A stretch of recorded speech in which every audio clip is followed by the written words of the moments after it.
오늘은 성령 강림 주일입니다. 이 성령 강림 주일은 기독교 달력에 있어서 성탄절 그리고 부활절과 함께 있어서 가장 중요한 절기 가운데 하나가 이 성령 강림절입니다.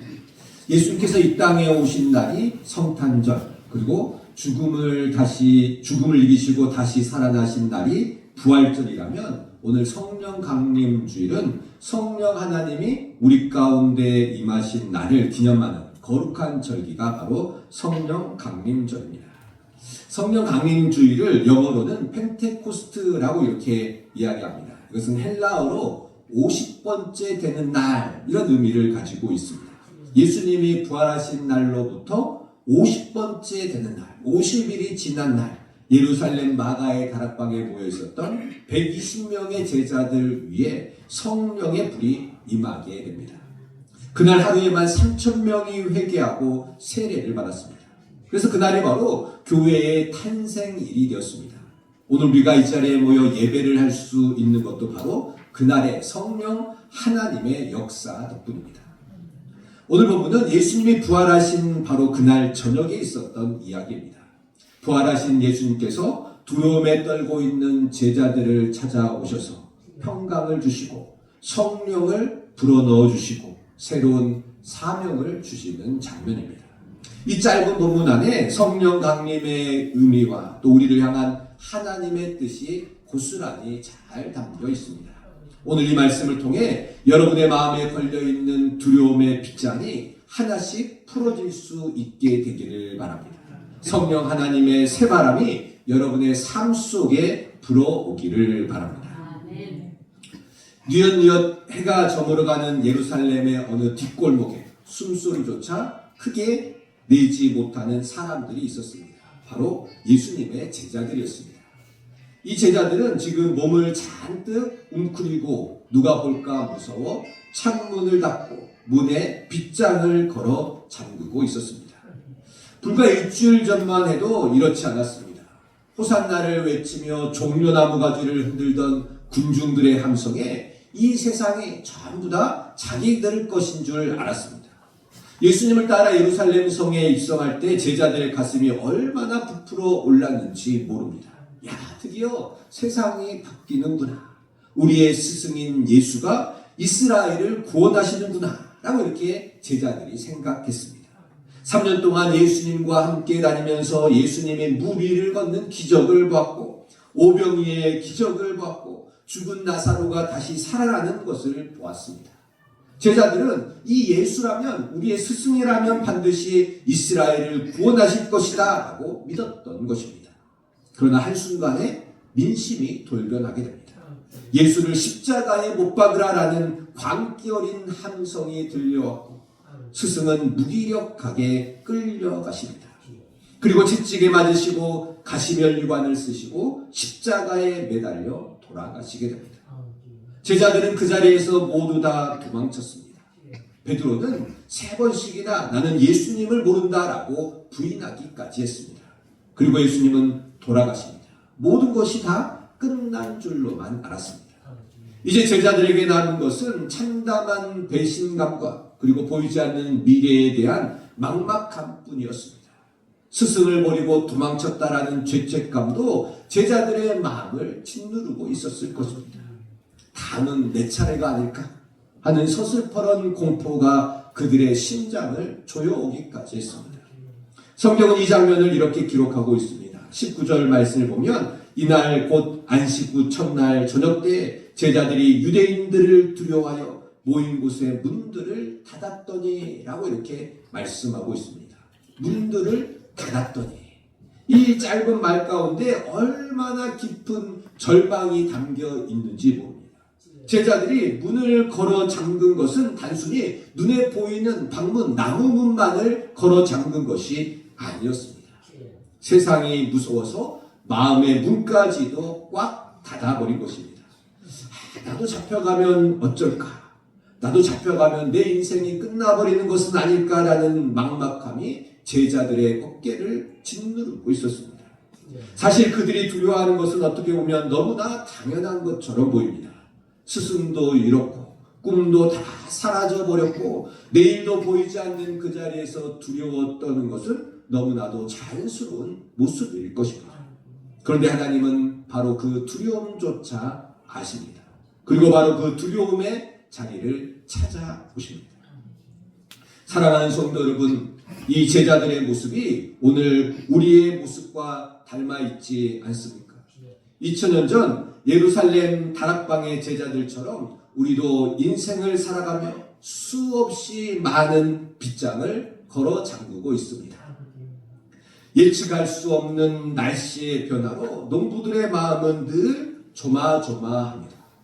봄에 씨를 뿌려도 여름 폭우가 쏟아져 다 휩쓸려 가버리고 가을 수확을 앞두고는 갑작스럽게 찾아오는 한파가 우리의 마음에 상처를 주기도 합니다. 평생을 농사를 지으며 이렇게 살아왔지만 요즘에는 어떻습니까? 날씨 하나도 내 마음을 놓지 못하게 하고 불안과 두려움을 주고 있다는 겁니다. 또 들려오는 전쟁과 경제 위기의 소식은 우리의 내일을 더 불안하게 만들고 있습니다. TV를 켜면 어디선가 또 전쟁이 났고 물가는 더 오른다고 하고 세상이 온통 뒤숭숭하고 있습니다. 어디 그뿐입니까? 자고 일어나면 예전 같지 않은 내 몸의 상태들, 좀처럼 풀리지 않고 해결되지 않을 것처럼 보이는 자녀들의 문제들, 그리고 언젠가 다가올 죽음에 대한 막연한 두려움까지 우리들을 사로잡고 있습니다. 내가 아프면, 내가 이대로 쓰러지면 과연 누가 나를 돌봐줄까? 자녀들에게 짐이 되는 것은 아닐까? 이 몸이 언제까지 버텨줄까? 이런 생각들이 새벽 잠 못 이루는 시간에 찾아와 우리들의 마음을 짓누르고 있습니다. 우리는 오늘도 불안이라는 감옥에 갇혀 마음의 문을 꼭꼭 걸어 잠그고 있습니다. 이제 괜찮아질 거야 라고 스스로 위로해보지만 등 뒤에서 들려오는 세상의 거센 풍랑 소리에 우리는 다시 한번 몸을 움츠릴 수밖에 없습니다. 그런데 여러분, 2000년 전 그날도 그리했습니다. 제자들이 모든 문을 걸어 잠그고 절망 속에 앉아있던 바로 그 순간 하나님은 일하고 계셨습니다. 우리가 두려움의 빗장을 걸고 있을 때도 하나님은 우리를 향해 오고 계십니다. 바로 그때였습니다. 모든 문이 닫혀 있었던 그 절망의 자리에 부활하신 예수님이 호련히 나타나십니다. 성경은 이렇게 말씀하고 있습니다. 요한복음 10장 19절 말씀을 보면 문들을 닫았더니 예수께서 오사 가운데 서서라고 이렇게 말씀합니다. 예수님은 담벼락에 막히지 않으시고 인간들이 걸어 잠근 빗장에 방해받지 않으셨습니다. 이 세상의 그 어떤 장벽도 죽음조차도 예수님을 막지는 못했습니다. 그런데 여러분, 이 예수님이 나타나셔서 하신 첫 마디가 무엇인지 아십니까? 꾸지람이 아니었다는 겁니다. 책망도 아니었습니다. 주님이 이렇게 말씀하십니다. 예수께서 오사 가운데 서서 이르시되 너희에게 평강이 있을지어다. 너희에게 평강이 있을지어다. 히브리어로는 샬롬이라는 말입니다. 얼마나 위대하고 얼마나 사랑스럽고 얼마나 따뜻한 말씀인지 모릅니다. 베드로를 보고 너는 왜 나를 모른다라고 3번이나 부인했느냐라고 나무라지 않고 따지지 않으셨다라는 겁니다. 겁쟁이인 제자들에게 너희들은 왜 나를 모른다라고 숨어 도망쳤느냐라고 믿음이 그것밖에 되지 않느냐라고 조금도 나무라지 않으십니다. 도망갔던 제자들에게 실망이다. 너희들 그것밖에 안 되냐라고 말씀하지 않으셨다는 겁니다. 예수님께서는 제자들의 허물을 묻지 않으시고 가장 먼저 평안하냐라고 물으셨습니다. 바로 이것이 주님의 사랑입니다.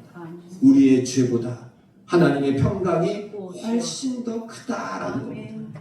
주님의 눈에는 이 못난 것들, 이 못난 제자들이 아니라 두려워 떨며 걱정하며 아파하는 내 자녀들의 모습이 보였던 것입니다. 이것이 바로 부활하신 주님의 마음이었습니다. 히브리어 샬롬은 단순한 인사말이 아닙니다. 샬롬은 아무것도 빠진 것이 없는 완전한 상태를 의미합니다. 그러니까 몸의 건강이나 마음의 평안이나 무슨 모든 관계의 회복이나 영혼의 안식까지도 하나도 빠지지 않고 모든 것들이 다 포함된 완전한 평안을 샬롬이다라고 이렇게 이야기합니다. 그래서 이 평안은 세상이 줄 수 없는 평안을 의미합니다.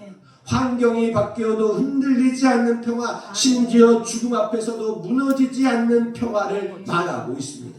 부활하신 주님이 바로 그 평화, 그 샬롬을 오늘 우리들에게 선물하여 주시기를 원하고 계시는 겁니다. 그리고 예수님께서는 못자국난 손과 창에 찔린 옆구리를 보여주십니다. 보아라, 내가 죽음을 이겼다. 내가 다시 살아났다. 이 상처들이 바로 그 증거다. 내가 너희를 위해 이 모든 고난을 당하고 그리고 결국 이겨냈다라고 말씀하신 겁니다. 제자들이 그 모습을 보았을 때 어떠했습니까? 오늘 보면 20절 말씀을 보면 제자들이 주를 보고 기뻐하더라 라고 말씀합니다. 기뻐하더라. 두려워 떨던 제자들이 이제 그 두려움이 기쁨으로 변했던 겁니다. 절망이 소망으로 바뀐 것입니다. 죽을 것만 같았던 그 자리에 새로운 생명이 찾아온 것입니다. 여러분, 이것이 바로 부활의 복음입니다. 우리가 믿던 주님은 무덤 속에 계신 분이 아니라 우리 마음에 닫힌 문을 뚫고서 찾아오셔서 평강을 선물하시는 살아계신 하나님이시라고. 사랑하는 성도 여러분, 지금 이 순간 여러분의 마음에 어떤 문이 닫혀 있습니까? 두려움의 문입니까? 절망의 문입니까? 외로움의 문입니까? 아픔의 문입니까? 주님은 그 문을 뚫고 오십니다. 지금 이 순간도 주님은 우리들에게 말씀하십니다. 샬롬, 너에게 평강이 있을지어다. 주님은 샬롬을 선포하신 후에 놀라운 일을 행하십니다. 오늘 본문에서 가장 핵심이 되는 장면입니다. 요한복음 10장 22절 말씀을 보면 이 말씀을 하시고 그들을 향하사 숨을 내쉬며 이르시되 성령을 받으라 라고 이렇게 말씀합니다. 여기서 이 숨을 내쉬며 이 한 구절이 얼마나 깊고 놀라운 장면인지 모릅니다. 성경에서 하나님이 숨을 내신 장면이 딱 한 번 더 있습니다. 그게 언제나 창세기 2장 7절 말씀입니다. 여호와 하나님이 땅의 흙으로 사람을 지으시고 생기를 그 코에 불어넣으시니 사람이 생명이 되리라 라고 이렇게 말씀하고 있습니다. 하나님이 흙으로 만든 인간들에게 숨결을 불어넣으셨을 때 비로소 사람이 살아있는 존재가 되었습니다. 바로 그 장면이 요한복음 20장에서 다시 한번 펼쳐지고 있는 것입니다. 두려움으로 죽어가고 있었던 제자들, 절망으로 무너져 있었던 제자들에게 부활하신 주님이 찾아오셔서 숨을 불어넣으셨습니다. 성령을 받으라. 그래서 이것은 새 창조를 의미합니다. 바로 새로운 생명의 시작인 것입니다.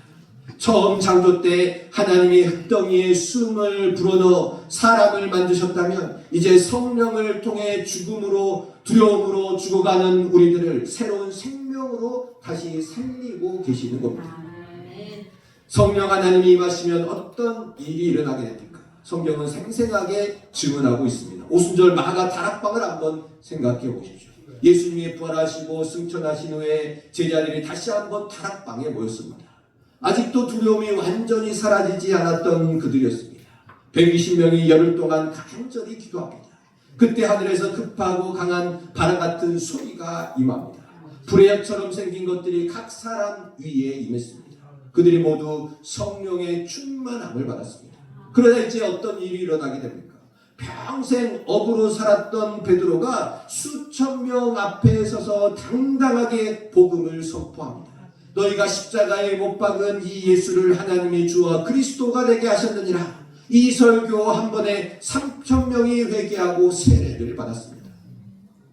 두려움에 숨어 있었던 그 사람들이 죽음도 두려워하지 않는 사람들로 완전히 변하게 된 것입니다. 바로 이것이 성령의 역사인 것입니다. 사랑하는 성도 여러분, 성령님은 어떤 분이십니까? 성경은 성령님을 보혜사라고 이렇게 부릅니다. 헬라어로는 파라클레토스, 즉 곁에서 도우시는 분, 위로하시는 분이라는 뜻을 가지고 있습니다.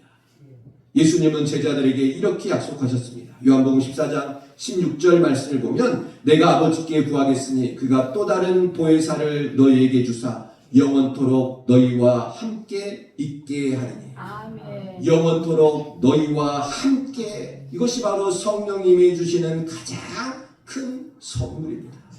예수님은 이 땅에서 33년을 사시다가 승천하셨습니다. 제자들과 함께 계셨지만 늘 같이 제자들과 있을 수는 없었습니다.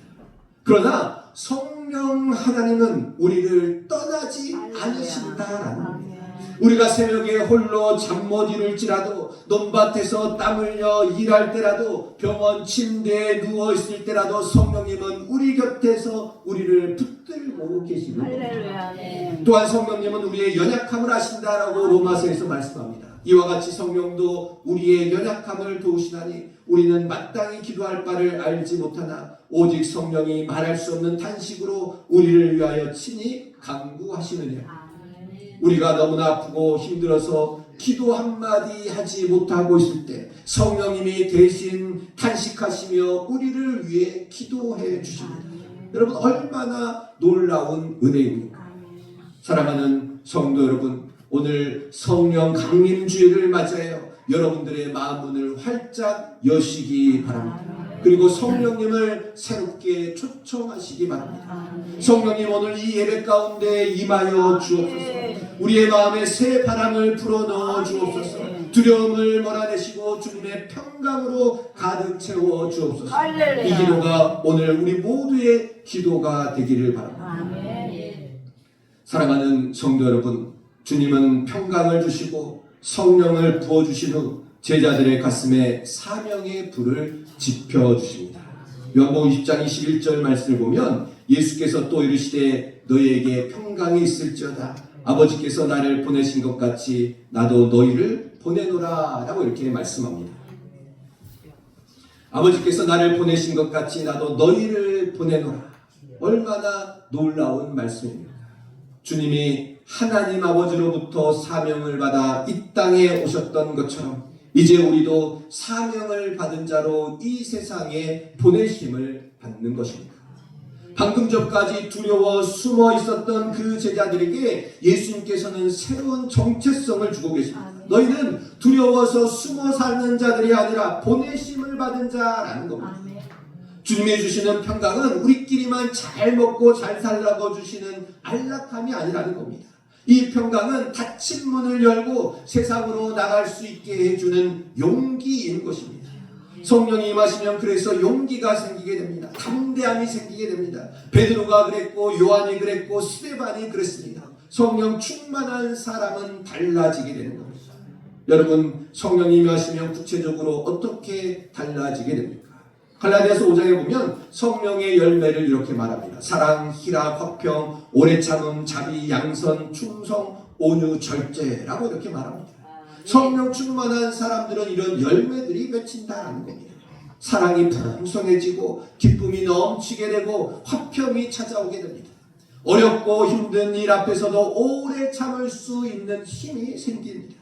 이것이 바로 성령님이 우리 안에 역사하시는 증거입니다. 세상은 여전히 우리를 위협하고 힘들게 하고 있습니다. 농사는 여전히 힘들고 몸은 여전히 아프고 자식 걱정은 여전히 끊이지 않을 것입니다. 그러나 이제 우리 안에는 세상이 줄 수 없는 주님의 샬롬이 있습니다. 그리고 우리와 영원히 함께 하시는 성령 하나님이 계십니다. 세상의 풍랑이 아무리 거세어도 그 평강이 우리 마음에 닫히되어 우리를 붙들어 줄 것입니다. 여러분, 예수님을 믿는다는 것이 무엇입니까? 여러분, 예수님을 믿는다는 것은 두려움이 사라지는 것이 아닙니다. 두려움이 있어도 그 두려움보다도 더 크신 주님이 그리고 성령 하나님이 우리와 함께 하신다는 것을 깨닫는 것입니다. 파도가 아무리 높아도 주님이 배 안에 함께 타고 계시면 우리는 결코 가라앉지 않는 것입니다. 요한복음 14장 27절에서 이렇게 말합니다. 평안을 너희에게 끼치노니 곧 나의 평안을 너희에게 주노라. 내가 너희에게 주는 것은 세상이 주는 것과 같지 아니하노라. 너희는 마음에 근심하지도 말고 두려워하지도 말라라고 말씀합니다. 세상의 평안, 세상이 주는 평안은 조건이 좋을 때만 있는 평안입니다. 환경이 좋을 때만 찾아오는 평안이라는 겁니다. 돈이 있을 때만 평안하고 건강할 때만 평안하고 자녀들이 잘 될 때만 평안한 것이 세상이 주는 평안입니다. 그러나 주님이 주시는 평안은, 성령님이 부어주시는 평안은 다른 것이라는 겁니다. 고난 속에서도, 아픔 속에서도, 두려움 속에서도 흔들리지 않는 평안입니다. 아멘. 주님이 함께 하시기 때문입니다. 아멘. 성령님이 우리 안에 계시기 때문입니다. 아멘. 사랑하는 성도 여러분, 오늘 성령 강림주일에 우리는 요한복음 20장 말씀을 통해 귀한 진리의 말씀을 나누었습니다. 제자들은 두려움으로 문을 걸어 잠궜습니다. 우리도 각자 두려움으로 마음의 빗장을 걸어 잠그고 살아가고 있습니다. 그러나 부활하신 주님은 그 닫힌 문을 뚫고 찾아와 주십니다.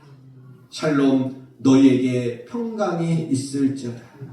주님은 우리의 허물이 아니라 우리의 아픔을 먼저 보시고 우리의 죄가 아니라 우리의 평안을 더 원하고 계십니다. 그리고 주님은 우리에게 성령을 불어넣어 주십니다. 창세기에 흙덩이에 숨을 불어넣어 생명이 되게 하신 그 하나님이 오늘도 두려움으로 죽어가는 우리에게 성령을 부어주시며 새 생명으로 일으켜 세워주십니다. 성령님은 우리를 영원토록 떠나지 않으시고 우리가 기도하지 못할 때에도 대신 탄식하시며 우리를 위해 기도하고 계십니다. 그리고 평강을 주시고 성령을 주신 후에 우리에게 사명을 주십니다. 나도 너희를 보내노라. 우리는 두려움에 갇혀 사는 사람들이 아닙니다. 부활하신 주님의 평강을 안고 성령님의 능력을 입고 세상으로 나가 복음을 전하는 사람들입니다. 사랑하는 성도 여러분, 오늘 성령 강림주일을 맞이하여 여러분의 마음에 걸려있는 모든 두려움의 빗장들을 하나씩 풀어내려 놓으십시오. 그리고 성령님을 새롭게 초청하십시오. 성령님, 제 마음에 임하여 주옵소서. 제 두려움을 평강으로 바꾸어 주옵소서. 제 절망을 소망으로 새롭게 하여 주옵소서. 봄바람이 불면 겨우내 얼어붙었던 땅이 녹고 새싹이 돋아납니다. 성령의 바람이 불면 두려움으로 얼어붙었던 우리의 마음이 녹고 소망의 새싹이 돋아나게 될 것입니다. 오늘 이 예배 가운데 성령의 새 바람이 여러분의 삶 속에 불어오기를, 그리하여 두려움이 용기로, 절망이 소망으로, 슬픔이 기쁨으로 바뀌는 놀라운 역사가 일어나기를 바랍니다. 이제 인생의 귀한 시간을 두려움 가운데 허비하지 마십시오. 빗장을 풀고 일어나십시오. 주님이 주시는 샬롬의 평안을 안고 성령의 인도하심을 따라 우리 각자의 삶의 자리에서 부활의 증인이 되십시오. 예수님을 믿으니 내 마음에 평안이 왔습니다. 당신도 이 평안을 누리십시오 라고 전하는 복음의 통로가 되십시오. 하나님의 영광을 위해 오늘도 복음을 위해 당당하게 걸어나갈 수 있는 저와 여러분이 되시기를 바랍니다.